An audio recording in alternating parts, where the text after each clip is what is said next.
Olá, pessoal, tudo bem com vocês? Bem-vindos à nossa aula do vídeo de correção dos exercícios com o tema sobre competência tributária, né? Nós sabemos que a competência ela é o poder para criar o tributo, diferente da capacidade, que é o poder para fiscalizar e arrecadar, né? E aí a prova gosta de nos perguntar algumas vezes sobre competência tributária. Então, considerando o exame da FGV-OAB, nós já tivemos aí duas questões, particularmente falando, específicas sobre competência tributária, e são essas duas questões que eu quero trabalhar aqui com você. A primeira questão diz assim, ó, o estado XXX, novo estado da federação, resultante do desmembramento do estado YYY, tem dificuldade de instituir, cobrar e fiscalizar o IPVA em todos os seus 200 municípios. Assim, decidiu delegar competência legislativa aos seus municípios para que instituíssem o tributo. Ó, aqui é o primeiro ponto importante, né? O artigo 7º do CTN, ele fala que a competência é indelegável. Então não pode delegar a competência tributária. E aí eles querem que, além da competência, eles também realizem a cobrança e a fiscalização. Aí, nesse caso, poderia, né? Porque a fiscalização e a cobrança, de acordo com o próprio artigo 7º, pode ser delegada, então não teria problema, né? Impondo aos municípios o dever de repassar 50% das quantias arrecadadas. Isso, em tese, não seria possível, porque há entendimento majoritário que, assim como acontece com o ITR, o Imposto da Terra Rural, em que existe essa delegação na real, na prática, 100% do imposto fica com a pessoa que fiscaliza e arrecada. Então, não seria possível aqui ficar com 50%. Mas a empresa, continuando a leitura, de transporte de passageiros Sigma, detentora de grande frota de veículos, entendeu por questionar a cobrança do IPVA. Então, letra A. Você vislumbra êxito na pretensão da empresa de transporte Sigma? Letra B. Eu sempre sugiro que antes de responder a letra A, você também responda, você já leia a letra B, porque às vezes uma resposta sua que estaria na A está na B. Então a B fala assim: se a delegação repousasse apenas sobre as atividades de arrecadação e fiscalização do IPVA, seria devida a pretensão da empresa? Então na letra A, eles querem que você fale apenas sobre a competência. Então, você vislumbra êxito na pretensão da empresa? Sim, né? Sim, tem êxito, pois o artigo 7º do CTN estabelece que a competência é privativa do Estado e não pode ser delegada, né? O artigo 155, inciso 3 da Constituição da República, prevê que o Estado e o DF, Distrito Federal, poderão instituir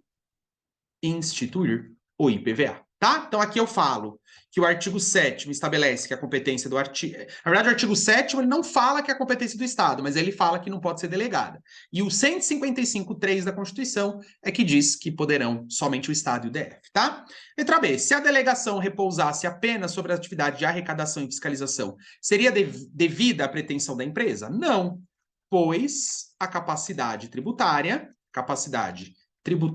ativa é delegável, conforme o artigo 7º do CTN, tá? Gente, é bem assim, bem rápido, sucinto e objetivo, tá? A capacidade tributária ativa é delegável, conforme o artigo 7º do CTN, portanto, seria possível que o Estado delegasse ao município as funções de fiscalização e arrecadação, tá? Então, perfeito aqui, você completa a resposta com relação a esse direito, tá? Vamos para a questão número 2.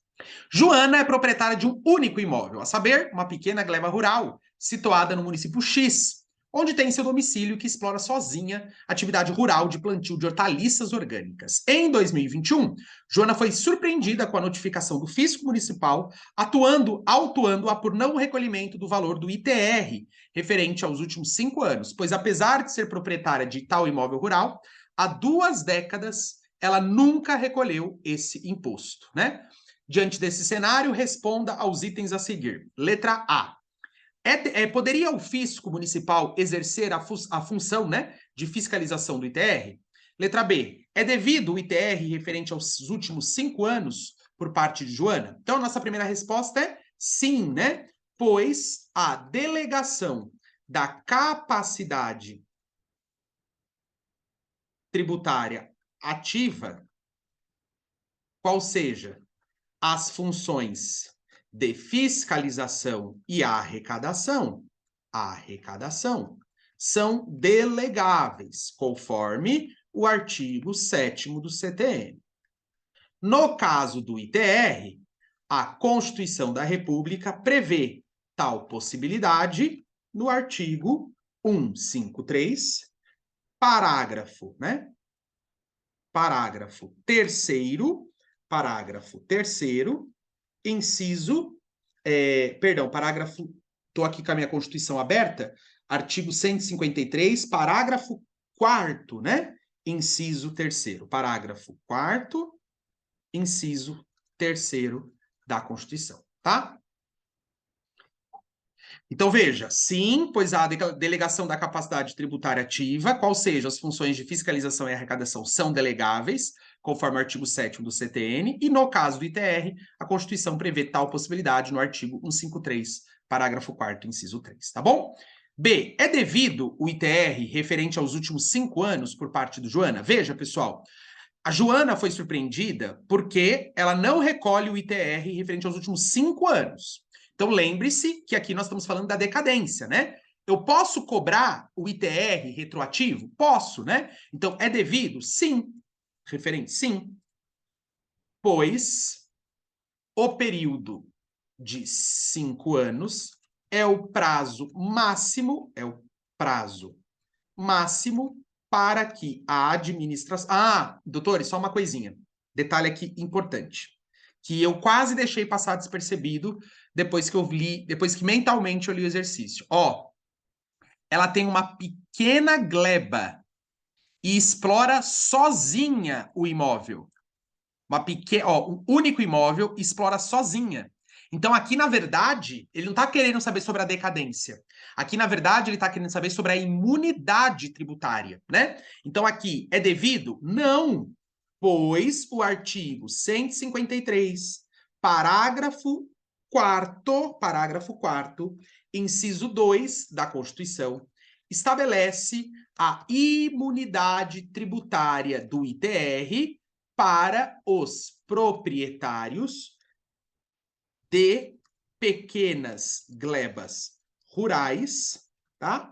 Quando as explore e que não possua outro imóvel, tá? Então, aqui ele está querendo saber sobre a imunidade tributária do ITR. Então, nesse caso, não é devido ITR, porque a própria prova, né, afirmou que é pequena gleba rural. Ele é o único proprietário e não tem outro. Então, portanto, não é devido. Se não tivesse imunidade, seria devido, né? Porque os últimos 5 anos é o prazo máximo de decadência. Mas aqui, o enunciado, ó, quase deixamos passar despercebido, o enunciado fala, né, que é uma pequena gleba rural, então, portanto, tem imunidade tributária, tá certo? Então, aqui na questão 2, não é uma pergunta só sobre competência, ele misturou competência com também imunidade tributária. Então, toma cuidado, tá? Para que você saiba fazer aí corretamente as respostas, tá bom? E assim a gente encerra, então, essa vídeo a respeito da competência tributária, corrigindo exercícios em que já foram cobrados esses temas. Espero que você tenha acertado. Um abraço.